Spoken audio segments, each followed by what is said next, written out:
Lucid dream, the dream where you are aware that you are in a dream, while you are dreaming. When you are aware in a dream you have a control over it. That means you can do anything in a lucid dream.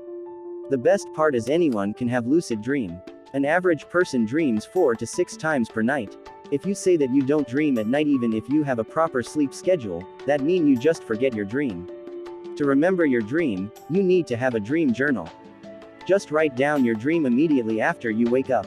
It will help you to remember your dream. To have the best chance to lucid dream you should keep an alarm to wake you up at the middle of the night. Because we dream in REM sleep cycle which usually occur in the middle of the night. When you are awake, lie down comfortably as you sleep, and think about the last dream you had. Think like you are in the dream, try to feel the dream with your sense. Now pretend that you realized it is a dream, and start doing things that you will do in a lucid dream. After you have done visualizing your dream, try to sleep. The faster you sleep, the better the chances.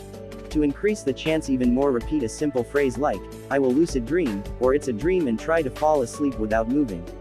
Important tip, do reality test frequent time in a day. It will also make you ask the reality in a dream and make you lucid. Reality check mean anything that can only happen in a dream, like you have more or less than 5 fingers, you can breathe with your nose and mouth closed, etc.